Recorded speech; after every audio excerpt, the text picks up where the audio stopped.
You're watching the Adrian Bauer Project.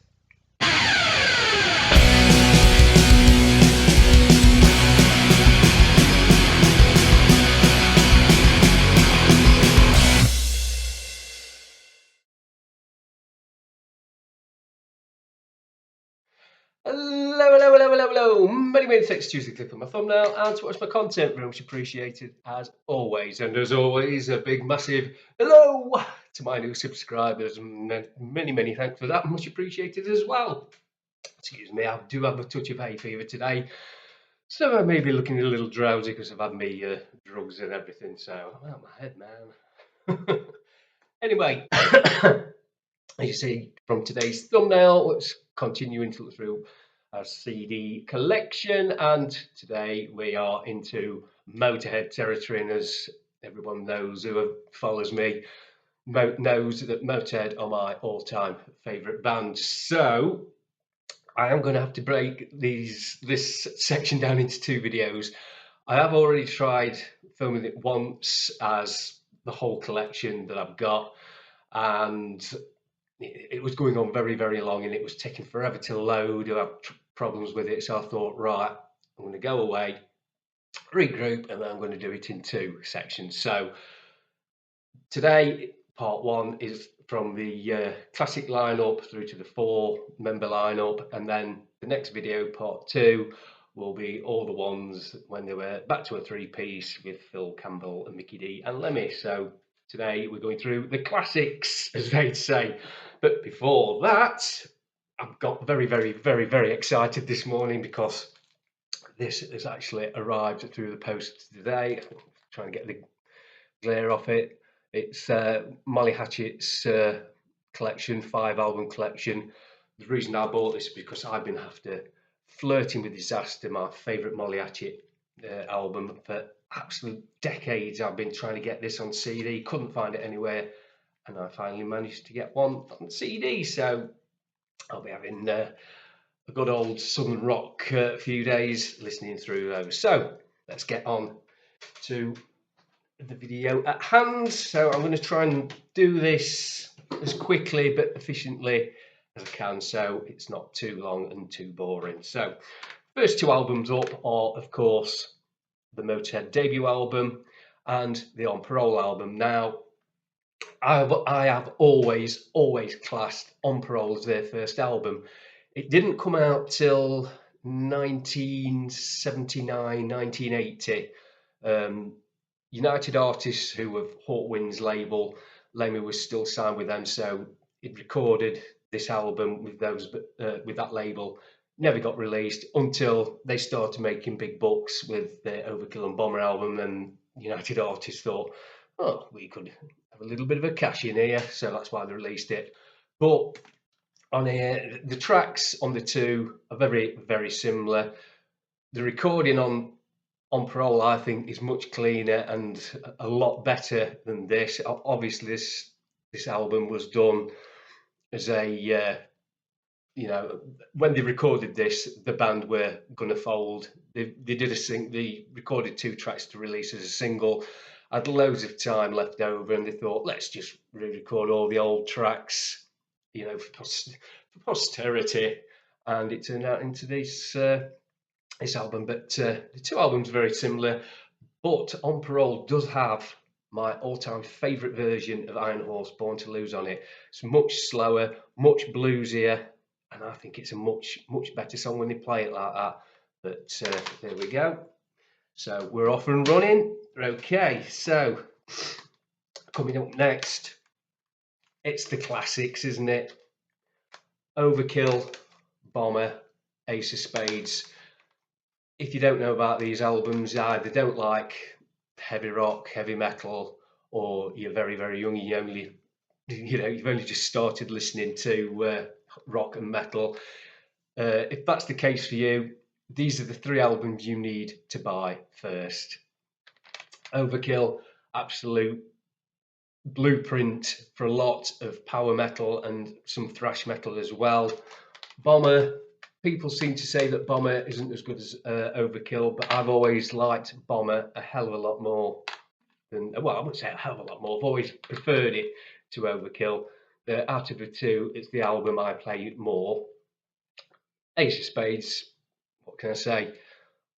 Probably one of the very, very few pure albums where there's not one filler on it. Absolute classic album. Ace of Spades on it, of course. If you want to know the track listings, go and have a look on the track listings. Like I said, I'm trying to keep this video as short as I can. But of course, on Overkill, you've got the track Overkill, No Class, Stay Clean, Capricorn, Bomber. You've got Dead Men Tell No Tales, Sweet Revenge, Poison, Bomber, of course. And like I say, Ace of Spades, absolute classic album, Ace of Spades. So if you're only just getting into rock and metal and you want to dip your toe into the world of Motorhead, these are the three to buy first. There we go. So let's those out like that and like that. Right, next one up is No Sleep Till Hammersmith, which I have just dropped and cracked the case. So that's pissed me off just a tad.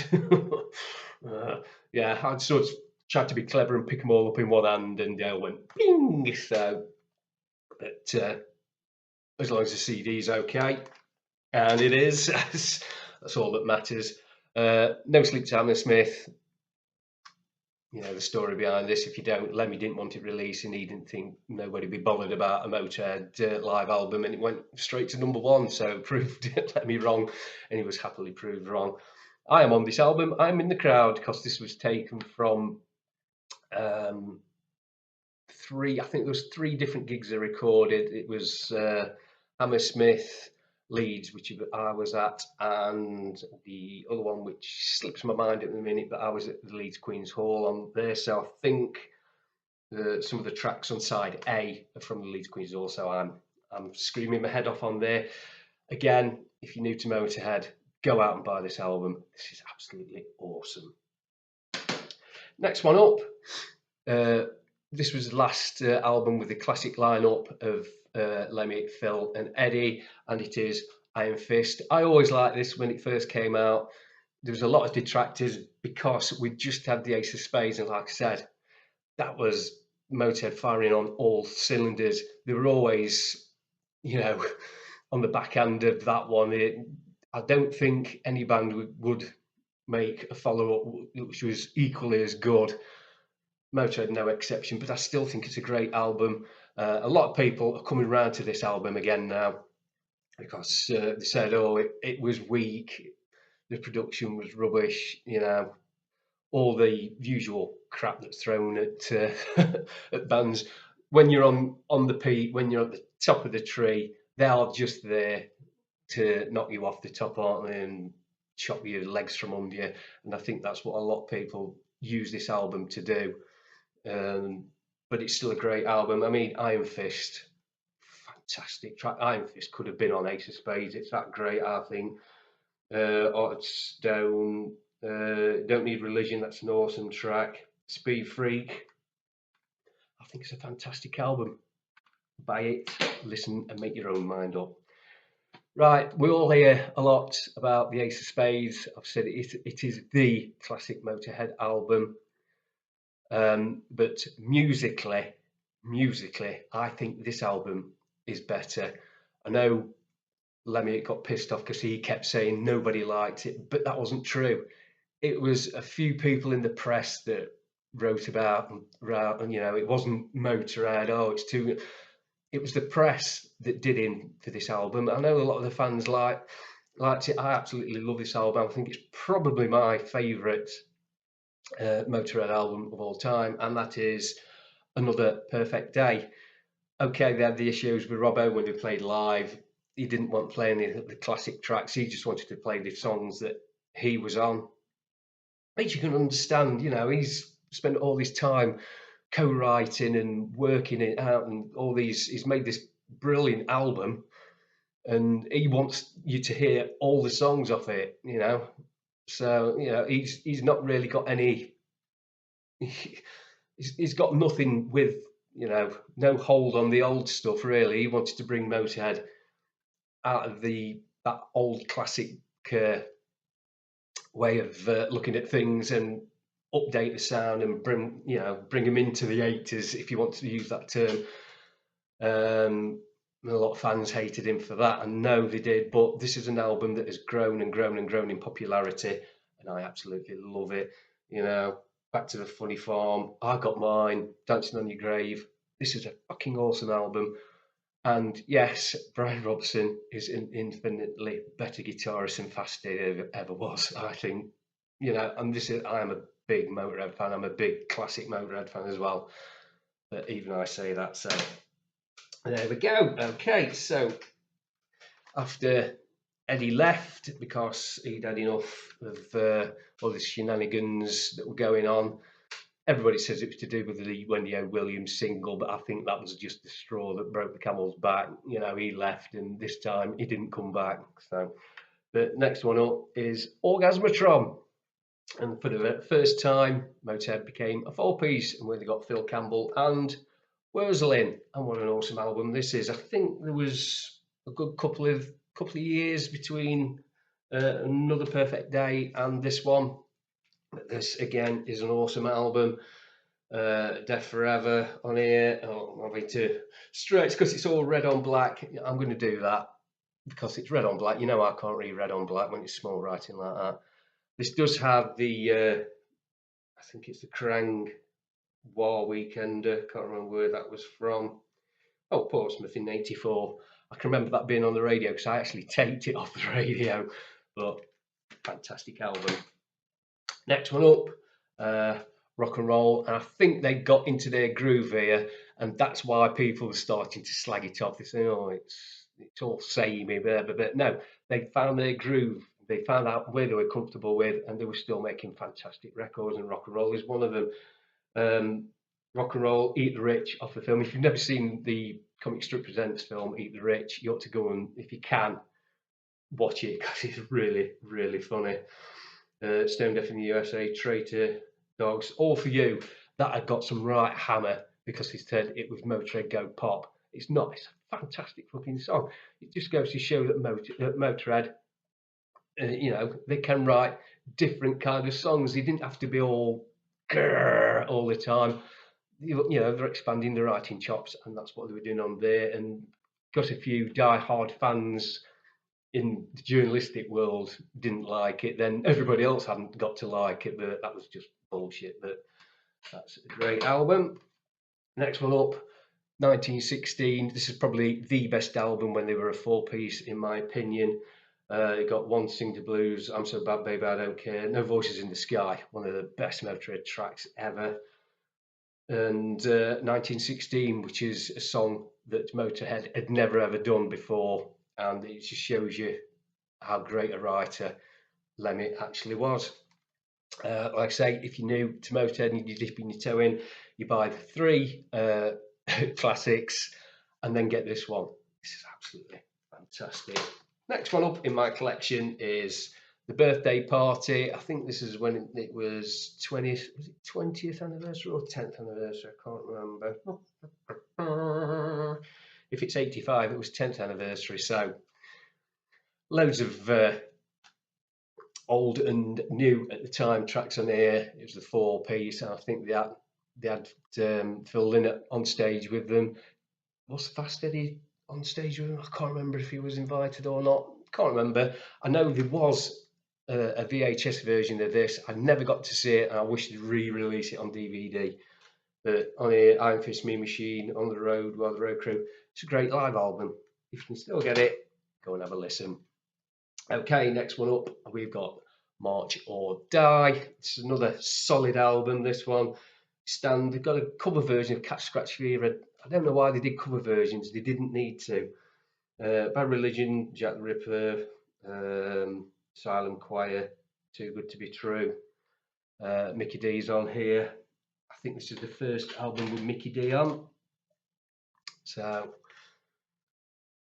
absolutely storming album, that one. Excuse me, windy pops. Next one up is Bastards. I'm just wondering if the record company were going, no, you can't call it that. No, it'll not sell. But again, solid rock, hard rock album, heavy metal album, call it what you want. On Your Feet or On Your Knees, Burn, A Death of Glory, Hand of Sword, Born to Raise Hell. You should know that track. That's been on just about, you know, every 80s heavy metal film and rock album and whatever, and just a fantastic song. Liar, Lost in the Ozone, loads of other tracks. Fantastic. And the last one in part one, and the last album to feature Wurzel before he was kicked out, left. I think his drinking and drugs were getting to be too much of a problem, which is, you know, when you think that Lemmy got kicked out for having the wrong kind of drugs, you know, what was all that about? That Sacrifice. Now, Sacrifice, what an awesome song that is. It's got a weird time signature to it as well. If you've ever seen Motorhead live, you'd always notice that Mickey D'd wear headphones for that, and I think that's because he got. I think he must have had some kind of click track in it, just to keep him in time. But on here, you've got Sacrifice, Sex and Death, Over Your Shoulder, All Gone to Hell, Make 'Em Blind, Don't Waste Your Time, loads of other tracks. I think it's debatable how much Wurzel played on this album. I don't think he played on all of it. I think Phil Campbell did most of the guitars. I think there were a couple of songs that Wurzel was on, but there we go. And it's a fantastic album, and that winds up part one of looking through my Motorhead collection. So, of course, the next video will be part two, when we look through all the albums when it was Lemmy, Mickey and Phil Campbell in that lineup. So we're going to have a cup of tea and then we can have a look at that one. Many thanks for watching. Please remember to subscribe to my channel and to ring the little notification bell.